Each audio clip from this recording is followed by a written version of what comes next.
സ്വർഗത്തിന്റെ പൂന്തോട്ടത്തിൽ അല്ലാഹു നമ്മുടെ വിശ്വാസികളുടെ റൂഹിനെ സ്വർഗത്തിന്റെ പൂന്തോട്ടത്തിൽ കൊണ്ടുപോകും. അവിടെ പോകുമ്പോ ഒരു കാര്യമുണ്ട്, ലാ തഅകുലു വലാ തശ്റബു വലാകു യൻദുറു ഇലൽ ജന്നതി ഫഖത്ത്. തിന്നാനും കുടിക്കാനും പറ്റൂല. ആ പരിശുദ്ധമായ സ്വർഗത്തിൽ നോക്കിക്കൊണ്ടിരിക്കാൻ മാത്രമേ സാധിക്കുള്ളൂ. സ്വർഗത്തിന്റെ പൂന്തോട്ടത്തിൽ നിന്ന് സ്വർഗം നോക്കി കണ്ടുകൊണ്ടിരിക്കാം. അങ്ങനെ എത്രയോ പേര് നമ്മുടെ പടവങ്കോട് തന്നെ മരണപ്പെട്ടു പോയി. നിങ്ങൾ ഇന്ന് വരെ ചിന്തിച്ചിട്ടുണ്ടോ, നിങ്ങൾ മരണപ്പെട്ട നിങ്ങളുടെ റൂഹ് സ്വർഗത്തിന്റെ തോട്ടത്തിൽ, വിശ്വാസികളുടെ റൂഹായി സ്വർഗത്തിന്റെ പൂന്തോട്ടത്തിൽ പോകുന്ന റൂഹായി മാറാൻ നമ്മുടെ റൂഹിന് സാധിക്കുമോ പ്രിയപ്പെട്ടവരെ? എത്ര വഖത്ത് നിസ്കാരം നമ്മുടെ പേരിൽ ഖലാആയിട്ടുണ്ട്. എത്ര പേരെ ഞാനും നിങ്ങളും ഫസാദ് പറഞ്ഞു, എത്ര പേരെ വഞ്ചിച്ചു, എത്ര പേരെ ചതിച്ചു.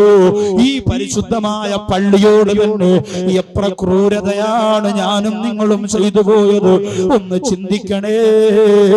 എന്നാ നമ്മുടെ റൂഹിന് സ്വർഗീയ ആരാമത്തിൽ സ്ഥാനമില്ല. ആരുടെ റൂഹാണ് സ്വർഗത്തിന്റെ പൂന്തോട്ടത്തില്? ആരുടെ റൂഹാണ്? ബഹുമാനപ്പെട്ട ശാഫി ഇമാമിനെ പോലെ, ഹനഫി ഇമാമിനെ പോലെ, അബൂ ഹാമിദുൽ ഗസാലി റഹിമഹുല്ലാഹിനെ പോലെ, സൈനുദ്ദീൻ മഖ്ദൂം തങ്ങളെ പോലെ എത്രയോ മൺമറഞ്ഞു പോയ മഹാനുഭാവന്മാരായ പ്രിയപ്പെട്ട സച്ചരിതരായ ആലിമീങ്ങൾ, ആരിഫീങ്ങൾ, ഔലിയാക്കന്മാര്, അല്ലാഹുവിനെ ഭയന്ന് ജീവിച്ചിരുന്നവര്, അവരൊക്കെ സ്വർഗത്തിന്റെ പൂന്തോട്ടത്തിലാകുമ്പോ ദുനിയാവിൽ പലിശ വാങ്ങിയിട്ട് കള്ളു കുടിച്ചിട്ട് തോന്നിയതുപോലെ ജീവിച്ചുകൊണ്ടിരിക്കുന്ന എന്റെയും നിങ്ങളുടെയും റൂഹിന്റെ അല്ലാഹുവിന്റെ സ്വർഗത്തിന്റെ തോട്ടത്തിൽ സ്ഥാനമുണ്ടോ? ചിന്തിച്ചേ മതിയാവുകയുള്ളൂ. ഈ രാത്രി മരണപ്പെട്ട ഈ രാത്രിയാണ് ഖാബിദുൽ അർവാഹ് അസ്റായീൽ വരുന്നതെങ്കിൽ എന്റെ പടവങ്കോടുള്ള പെങ്ങളെ, എന്തൊക്കെ കണക്കുകളാ അല്ലാഹുവിനോട് പറയാറുള്ളത്. എത്ര തെറ്റിന്റെ, എത്ര കുറ്റത്തിന്റെ, എത്ര മോശമായ പ്രവർത്തനത്തിന്റെ, എത്രയോ മ്ലേച്ഛമായ ചിന്തയുടെ പർവ്വത സമാനമായ കെട്ടുകൾ അടിച്ചിറക്കുമ്പോ അല്ലാഹുവിന്റെ സ്വർഗത്തിൽ കൊണ്ടുപോകുന്ന ഒരു നന്മ പോലും നിന്റെ ജീവിതത്തിൽ കാണൂല പെങ്ങള്. ഇതാണ് ജീവിതമെന്ന് പറഞ്ഞ് സുഖിച്ചുകൊണ്ട് സന്തോഷിച്ചുകൊണ്ട് ജീവിക്കുന്നവരെ, വഅനീബൂ ഇലാ റബ്ബികൂ വഅസ്ലിമൂ ലഹു. അല്ലാഹുവിലേക്ക് മടങ്ങി വന്നു. ഈ പാപം പൊറുക്കുന്ന ശഅബാനിലെല്ലാവരും ഇനി എപ്പോഴാണ് എന്റെ സഹോദരങ്ങളെ മടങ്ങി വരാൻ നിങ്ങൾക്ക് സാധിക്കുന്നത്? നിസ്കാരമില്ലാതെ പടവങ്കോട് പള്ളിയുടെ ചുറ്റും കറങ്ങി നടക്കുന്ന എന്റെ പ്രിയപ്പെട്ട ചെറുപ്പക്കാരാ, ഒരു കുപ്പി കള്ളിലാണ് നിന്റെ ജീവിതത്തിന്റെ സന്തോഷമെന്ന് കരുതിപ്പോയെങ്കിലും ഇല്ല പോലെ. 18-കാരെ 20-കാരെ 25-കാരെ പള്ളിപ്പറമ്പിന്റെ അകത്ത് കൊണ്ടുപോയി മണ്ണ് വാരിയിട്ട് സങ്കടത്തോട് തിരിച്ചു വരാൻ പോലും കഴിയാതെ ഖബറിന്റെ അടുത്തിരുന്ന് വിങ്ങിപ്പൊട്ടുന്ന കൂട്ടുകാരെ കണ്ടില്ലേ? ആരാണ് മോനെ നിനക്ക് വേണ്ടി മരണത്തിന് ശേഷം പ്രവർത്തിക്കാനുള്ളത്? ആരുണ്ടോ? തോളത്ത് കൈയിട്ടുകൊണ്ട് സിനിമയ്ക്ക് വന്നവരുണ്ടോ? നിന്റെ കൂടെ വന്ന് വ്യഭിചാരത്തിന് കൂട്ടുനിന്നവരുണ്ടോ? ചാപ്പിൽ പോയി കാത്തു നിൽക്കാ നിന്റെ കൂടെ വന്ന കൂട്ടുകാരുണ്ടോ? ഗൾഫിൽ നിന്ന് നീ പെട്ടിയുമായി വന്നപ്പോ പെട്ടിക്കകത്ത് ഒളിപ്പിച്ചു വെച്ചിരുന്ന കുപ്പിയെടുക്കാ നിന്റെ കൂട്ടുകാർ ഫോൺ വിളിച്ചിട്ട് ഓടി വന്നില്ലേ?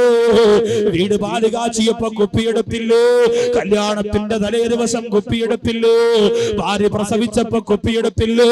നിന്റെ ജീവിതത്തിന്റെ എല്ലാ സന്തോഷത്തിനും അൽഹംദുലില്ലാഹ് പറയുന്നതിന് പകരം കൂട്ടുകാരെ വിളിച്ചു കൂട്ടിയിട്ട് കുപ്പിയെടുത്തിട്ട് അല്ലാഹുവിനോട് വെല്ലുവിളി പ്രഖ്യാപിച്ചവരെ, അല്ലാഹുവേ എന്തുകൊണ്ട് പേടിക്കുന്നില്ല? എന്തുകൊണ്ട് എന്റെയും നിങ്ങളുടെയും മനസ്സിന്റെ അകത്തേക്ക് ഭയം വരുന്നില്ല? 17-കാരെയും 18-കാരെയും എത്രയോ അന്യപുരുഷന്മാരുമായി വാക്ക് പറഞ്ഞു വെച്ചിരിക്കുകയാ. അതുകൊണ്ട് ഈ രാത്രി പരിവർത്തനത്തിന്റെ രാത്രിയാകണം പ്രിയപ്പെട്ട സഹോദരങ്ങളെ. പടവങ്കോട് പള്ളിയുടെ മുറ്റത്ത് നൗഷാദ് ബാഖവി എന്ന് പറയുന്ന നിങ്ങളുടെ പ്രിയപ്പെട്ട സഹോദരൻ എന്ന് വാള് പറഞ്ഞിട്ട് ആറാട്ടുപുഴയിലേക്ക് നാളെ വാള് പറയാൻ വേണ്ടി യാത്ര തിരിക്കുമ്പോ എന്റെ പ്രിയപ്പെട്ട പെങ്ങളെ, അല്ലാഹു ഒരു നിമിത്തമായിട്ട് വെച്ച പരിപാടി കൊണ്ട് നിന്റെ മനസ്സിന്റെ അകത്തൊരു മാറ്റം വന്നില്ലെങ്കിൽ എന്റെ പെങ്ങളെ, പട്ടിയെ കൊണ്ടുപോയി കുഴിച്ചിടുന്ന പോലെ നിന്റെ മക്കള് കൊണ്ടുപോയി പള്ളിപ്പറമ്പില് നിന്നെ വെച്ച് മണ്ണ് വാരിയിട്ട് തിരിച്ചു പോകുമ്പോ ഒരു നന്മ പോലും നിന്റെ ഖബറിന്റെ അകത്ത് കിട്ടൂല. അല്ലാഹു കാത്ത് രക്ഷിക്കട്ടെ. അതുകൊണ്ട് അല്ലാഹു ഇഷ്ടപ്പെട്ടവരുടെ റൂഹായി മാറിയ ആര് കരഞ്ഞാലെന്താ, എവിടെ അടക്കിയാലെന്താ വതകൂനു ഫീ റിയാദിൽ ജന്ന, സ്വർഗത്തിന്റെ പൂന്തോട്ടത്തിലായിരിക്കും നമ്മുടെ റൂഹിന്റെ സ്ഥലമെന്ന കാര്യം നമ്മൾ മറക്കണ്ട. നാലാമത്തെ റൂഹ് ആരുടേതാണെന്നറിയോ? അർവാഹുൽ ഉസാതി മിനൽ മുഅ്മിനീൻ, വിശ്വാസികളിൽ നിന്ന് തെറ്റ് ചെയ്യുന്നവരുടെ റൂഹാണ്. വിശ്വാസികളിൽ നിന്ന് തെറ്റ് ചെയ്യുന്നവരുടെ റൂഹാണ്. തിന്മ ചെയ്യുന്നവരുടെ റൂഹാണ്. ആഭാസത്തരങ്ങൾ കാണിച്ച് ജീവിക്കുന്നവരുടെ റൂഹാണ്. നിസ്കരിക്കാൻ പറഞ്ഞാൽ കേൾക്കൂല. 10 കൊല്ലമായി 9 കൊല്ലമായി ജാബിർ സഖാഫി ഉസ്താദ് പള്ളിയിൽ പ്രസംഗിക്കുന്നുണ്ട്, ക്ലാസ് നടത്തുന്നുണ്ട്, നസീഹത്ത് തരുന്നുണ്ട്. ഇന്ന് വരെ അത് സമാധാനത്തോടെ കേൾക്കാൻ നിങ്ങൾക്ക് കഴിഞ്ഞിട്ടുണ്ടോ? 9 വർഷമായി ഈ പരിശുദ്ധമായ പള്ളിക്കകത്ത് ഹദ്ദാദ് റാത്തീബ് ഓതുന്നുണ്ട്.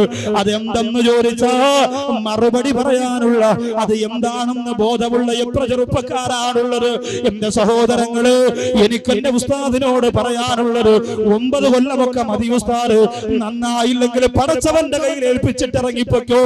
എത്രയോ നല്ല ആലിമീങ്ങളെ പ്രതീക്ഷിച്ചുകൊണ്ട് ഒരുപാട് പള്ളികൾ കാത്തിരിക്കുകയാണ്. ഞങ്ങൾക്കൊരു നല്ല ഉസ്താദിനെ കിട്ടിയിരുന്നെങ്കിൽ, നല്ലതുപോലെ പ്രസംഗിക്കുന്ന, നല്ലതുപോലെ ഖുർആൻ ഓതുന്ന, നല്ലതുപോലെ ക്ലാസ് നടത്തുന്ന ഒരു ഉസ്താദിനെ കിട്ടിയിരുന്നെങ്കിൽ കൊള്ളാമായിരുന്നു എന്ന് ആഗ്രഹിച്ചുകൊണ്ട് നൂറുകണക്കിന് കേരളത്തിന്റെ പള്ളികൾ കാത്തിരിക്കുമ്പോ നന്നാവാത്ത ജനതയ്ക്ക് വേണ്ടി 10 കൊല്ലത്തിൽ കൂടുതൽ ആർക്ക് വേണ്ടിയാണ് എന്റെ പ്രിയപ്പെട്ടവരെ പറയുന്നത്? ആകാശം ഇടിഞ്ഞു വീഴാൻ പോകുന്ന, ഭൂമി കുലുങ്ങിപ്പറിക്കാൻ പോകുന്ന, പർവ്വതങ്ങളെ പഞ്ഞിക്കെട്ടുകളെ പോലെ പാറിപ്പറക്കാൻ പോകുമ്പോ വീടിന്റെ അകത്തളത്തിരുന്നു കൊണ്ട് വിദേശ രാജ്യത്ത് കിടന്ന് എല്ലുപറിയ പണിയെടുക്കുന്ന ഭർത്താവിന് വഞ്ചിച്ചുകൊണ്ട് ഫോണിലൂടെ അന്യമതത്തിൽപ്പെട്ടവരും അല്ലാത്തവരുമാരാ അന്യപുരുഷന്മാരായ കാമവെറിയന്മാരോട് പേക്കൂത്ത് സംസാരിക്കുന്ന എന്റെ പ്രിയപ്പെട്ട സഹോദരിമാര്, ഈ നാടിന്റെ ശാപമാണ്. ഈ ലോകം അവസാനിക്കുന്നതിന്റെ കാരണത്തിൽപ്പെട്ടതാണ്. അള്ളാഹു കാത്തുരക്ഷിക്കട്ടെ. അള്ളാഹു എനിക്കും നിങ്ങൾക്കും തന്നിട്ടുള്ള കോടാനു കോടി അനുഗ്രഹങ്ങൾ ഒരൽപ്പം പോലും മാറ്റിവെക്കാതെ റബ്ബ് ചോദിക്കുമ്പോ എന്തു മറുപടി കൊടുക്കും? പ്രിയപ്പെട്ടവര്, കണ്ണ് തന്ന അള്ളാഹു, കാത് തന്ന അള്ളാഹു, കൈകാലുകൾ തന്ന അള്ളാഹു, ഹൃദയം തന്ന അള്ളാഹു. എത്രയോ പേര് തളർന്നു കിടക്കുന്നുണ്ട്, എത്രയോ പേര് ജീവിതത്തിന് വേണ്ടി നെട്ടോട്ടമോടുന്നുണ്ട്, എത്രയോ പേര് കാഴ്ചയൊന്ന് കിട്ടാൻ വേണ്ടി പൊട്ടിക്കരയുന്നുണ്ട്, എത്രയോ പേര് ഹൃദയത്തിന്റെ ഓരോ ഇടിപ്പിനും ഓരോ ലക്ഷം രൂപ ഹോസ്പിറ്റലിനകത്ത് കെട്ടിവെക്കുന്നവരുണ്ട്. ഇതെല്ലാം ഒരു ചില്ലി കാശ് പോലും വാങ്ങാറ് വാരിക്കോരി എനിക്കും നിങ്ങൾക്കും തന്ന പടച്ചറബിന് പുറം കാലുകൊണ്ട് വലിച്ചെറിഞ്ഞ് പടവങ്കോട് പള്ളിയുടെ പവിത്രമായ മിനാരത്തിലൂടെ ബാഗ് നോക്കുമ്പോ അതിന്റെ താഴത്തുള്ള പണയിലിരുന്ന് തെങ്ങും തോട്ടത്തിലിരുന്ന് കൂട്ടുകാരുമൊത്ത് വട്ടം കൂടി വെള്ളമടിക്കോ മനസ്സ് കാണിക്കുന്നവരെ പിശാചിന്റെ മക്കളായി പോയോ തിരിച്ചു കേറി വരാ വലിയ കഷ്ടപ്പാടാണ് കേട്ടോ. നരകത്തിന്റെ ചിന്തകള് നിന്റെ മനോമുഖരത്തെ മലീമസമാക്കി കിടന്നു, പിന്നെ രക്ഷപ്പെടാ കഴിയില്ല പെങ്ങള്. അതുകൊണ്ട് നിസ്കാരത്തിന്റെ ചിന്ത വരാത്ത പെണ്ണ്, അള്ളാന്റെ ചിന്ത വരാത്ത പെണ്ണ്, ഹബീബിനെ മറന്നുപോയ പെണ്ണ്, ഖുർആൻ എടുത്തിട്ട് എത്ര ദിവസമായി പെങ്ങള്, ഖുർആൻ കൈകൊണ്ട് തൊട്ടിട്ട് എത്ര ദിവസമായി പെങ്ങള്.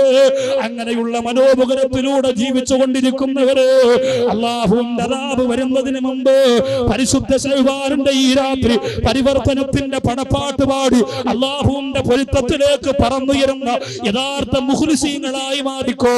അള്ളാഹു അതിന് നമ്മെ തിരഞ്ഞെടുക്കട്ടെ.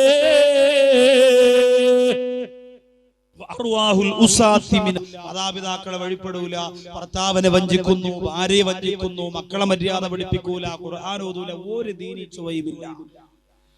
പേരാണെങ്കിൽ മുസ്ലിം, പള്ളിയുടെ റെക്കോർഡിംഗിൽ പേരുണ്ട്, ഓന്റെ സുന്നത്ത് കല്യാണം പള്ളിയും പറയും, മരിച്ചാൽ അവിടെ തന്നെ അടക്കും. അങ്ങനെയൊക്കെ മുസ്ലിങ്ങളാണ്. ഇത് മാത്രമാണ് നിനക്കുള്ളത് എങ്കിൽ അതിനു മുമ്പ് തന്നെ ഈ ജീവിത പ്രമാണങ്ങളെ മനസ്സിന്റെ അകത്ത് ഉറപ്പിച്ചു നിർത്താൻ നമുക്ക് സാധിക്കണം. അല്ലാഹു തൗഫീഖ് തരട്ടെ. അസ്റായീൽ വന്ന് റൂഹ് പിടിക്കുന്നതിന് മുമ്പ്, അസ്റായീൽ വന്ന് കൊണ്ടുപോകുന്നതിന് മുമ്പ് ഈ ജീവിത പ്രമാണങ്ങളെ പ്രാവർത്തികമാക്കാൻ നാളെ ചെയ്യാമെന്ന് പറഞ്ഞ് മാറ്റിവെക്കരുത്. എന്നാൽ അങ്ങനെയുള്ളവർ പലർക്കും നഷ്ടം നഷ്ടം സംഭവിച്ചു പോയിട്ടുണ്ട്. നാളെയാവട്ടെന്ന് പറഞ്ഞ് മാറ്റിവെക്കാൻ നമുക്ക് നേരമില്ല. നിസ്കാരം തുടങ്ങാത്തവരെ, പടവങ്കോട് പള്ളിയുടെ മുറ്റത്ത് വന്നിരുന്ന വാല് കേട്ടിട്ട് നിസ്കാരം തുടങ്ങാത്തവരെ, നാളെയാവട്ടെ എന്ന് പറഞ്ഞ് മാറ്റിവെക്കാൻ നേരമില്ല. നമ്മുടെ ഹൃദയത്തിന്റെ അകത്തേക്ക് ഭയമിട്ട് കൊടുക്കുക. പേടി നഷ്ടപ്പെട്ടു പോയ മനസ്സുകളാണ് നമ്മുടെ മനസ്സ്. നമ്മൾ പറയുന്നതും ചിന്തിക്കുന്നതും എന്തെന്നറിയോ? അല്ലാഹു പുറത്തു തരും, കുഴപ്പമില്ല, എനിക്ക് അല്ലാഹു പുറത്തു തരും, പ്രശ്നമില്ല. എന്റെ അവസ്ഥ അല്ലാഹുവിനറിയാ, എന്റെ കഷ്ടപ്പാട് അല്ലാഹുവിനറിയാ. പ്രിയപ്പെട്ടവരെ, അങ്ങനാണെങ്കിൽ എന്തിനാണ് ബിലാലുൽ മുഅദ്ദി റളിയല്ലാഹു അൻഹു ജീവിതത്തിൽ പൊട്ടിക്കരഞ്ഞത്? അള്ളാഹ് അങ്ങനെ പാവപ്പെട്ടവനായതുകൊണ്ട് പുറത്തു തരുമെന്ന് ഉറപ്പുണ്ടെങ്കിൽ ബിലാൽ മുഅദ്ദി റളിയല്ലാഹു അൻഹു എന്തിനാ പൊട്ടിക്കരഞ്ഞത്? ബിലാൽ റളിയല്ലാഹു അൻഹു ഏറ്റവും പാവപ്പെട്ടവനായിരുന്നല്ലോ, ഏറ്റവും പാവപ്പെട്ടവനായിരുന്നു. അള്ളാഹുവിന്റെ റസൂൽ എല്ലാവരോടും ബിലാലിനെ സയ്യിദ് എന്ന് വിളിക്കണമെന്ന് പറഞ്ഞപ്പോ പൊട്ടിക്കരന്നുകൊണ്ട് ആരംഭപ്പൂവായ പുണ്യ നബിതങ്ങളുടെ മുമ്പ് വന്ന് ഹൃദയവേദനയോടെ അള്ളാഹുവിന്റെ റസൂലേ, എനിക്കതിനെന്ത് പവറാണ് ഉള്ളത് എന്ന് ചോദിച്ചുകൊണ്ട് പൊട്ടിക്കരഞ്ഞ ബഹുമാനപ്പെട്ട ബിലാൽ മുഅദ്ദി റളിയല്ലാഹു തആല അൻഹു ഒരു പവറും ജീവിതത്തിൽ ഇല്ലായിരുന്നു, പാവപ്പെട്ടവനായിരുന്നു. അങ്ങനെ അള്ളാഹ് രക്ഷ കൊടുക്കണമെങ്കിൽ ബിലാൽ റളിയല്ലാഹു അൻഹു രക്ഷ കൊടുക്കണമായിരുന്നു. ജോലിയും കൂലിയും ഇല്ലാത്ത പാവപ്പെട്ടവർ പറയും, അള്ളാഹുവിനറിയാൻ കഷ്ടപ്പാടാ, ഞാൻ ജോലിക്ക് പോയില്ലെങ്കിൽ എന്റെ വീട്ടുകാരും നോക്കും. ഉസ്താദുമാർക്ക് അങ്ങനെ പറഞ്ഞാൽ മതി, 3 നേരം ചാപ്പാട് കൊണ്ടുവരും, തേച്ച് എനിക്ക് നടക്കാം, ഒന്നും അറിയണ്ട, അത്തരം പൂശി അടക്കാം, അവർക്ക് നിസ്കരിക്കാൻ വിളിച്ചാൽ മതി, നമ്മുടെ ജോലിയും കൂലി അവർക്കറിയോ എന്ന് പറഞ്ഞുകൊണ്ട് പറയുന്നവരെ അങ്ങനെ രക്ഷപ്പെടണമായിരുന്നെങ്കിൽ ബിലാൽ റളിയല്ലാഹു അൻഹു രക്ഷപ്പെടണം.